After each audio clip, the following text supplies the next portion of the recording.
6岁就开始杀人，拥有刀枪不入的超能力。杀完全家人后，万圣节变成了他杀戮的纪念日。他究竟是恶魔附身，还是患有精神疾病呢？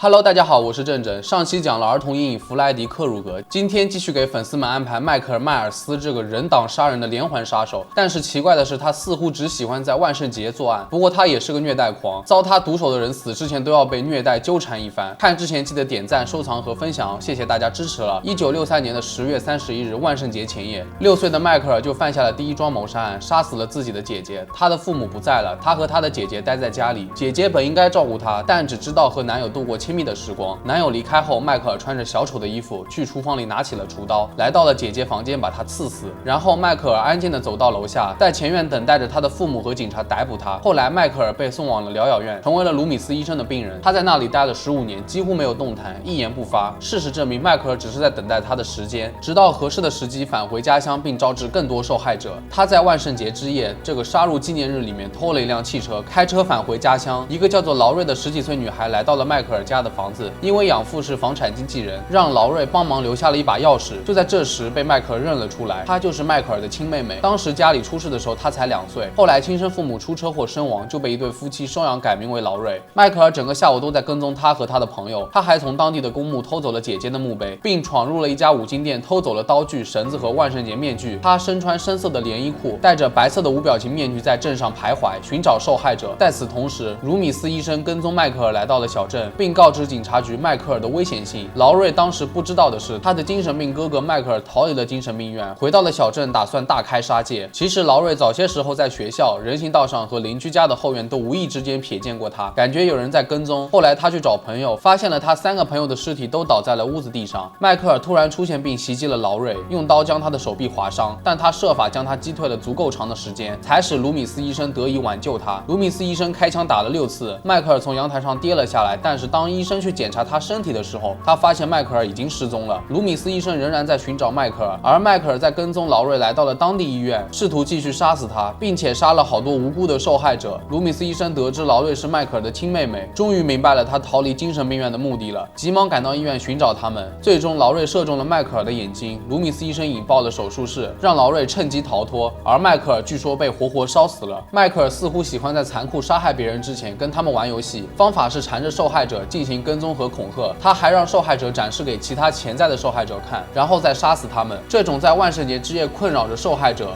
并给他人留下印象的鬼魂般的愿望，表明他真正的痴迷在于万圣节本身。他可能会认为自己是万圣节的代言人，或者代表了邪恶。除了自己的妹妹劳瑞以及家人以外，他不杀害那些在大街上的孩子，可能是因为他不想引起人们对他在场的广泛关注。他也不会杀死无人管教的婴儿，说明他不会杀死那些对他没有威胁的目标。最初的迈克尔迈尔斯杀了将近100多个人，无论受害者年龄多大，迈克尔始终采用了相同的方法，缠着受害者玩游戏，然后以能想到的最残酷的方式杀死他们。尽管迈克尔自己也遭受了几乎致命的伤害，但从未被任何人杀死。很多人都觉得迈克尔存在先天性疾病的可能性极高，导致自己对疼痛不敏感，这是一种精神病变，影响了神经系统，并使整个人不感觉到疼痛。科学家发现这是由于受伤造成的，无论受伤程度，例如骨折或者伤口严重，个人都无法感觉到或者注意到。迈克尔这个角色是一种纯粹邪恶的象征，几乎是一种超自然力量，一种松散的邪恶力量，而又是不可杀灭的。导演称这个角色的灵感来自他在肯塔基州的一家精神病院上课时，探访了最严重的患者，有一个12岁左右患有精神分裂的小男孩，给了他一个令人毛骨悚然的凝视。导演立马就感觉到凝视背后的邪恶，让人很不安。这体现了影片当中迈克尔这一角色在杀戮时多么的邪恶和致命。继第一部万圣节之后，陆续有许多续集，但是导演并不是按照上映顺序连接故事线的，它大概被分为了2条。第一条的时间线接下去是万圣节4归来、万圣节5复仇以及万圣节迈克尔的诅咒，而另外一条时间线则是万圣节20年后以及万圣节复活。大家可以按照这2个观影顺序观看哦。迈克尔这个人物既是惊悚电影中的恐怖偶像，也是游戏《黎明杀机》中最有趣的角色之一。虽然角色很难玩，但都会有收获。好了，本期视频到这里就结束了。除了迈克尔，还有杰森、弗莱迪这3个影史上著名的杀人狂，正都全部讲完了。如果没有看过的朋友，可以去翻一下。喜欢的话记得关注哦。那我们下期再见了。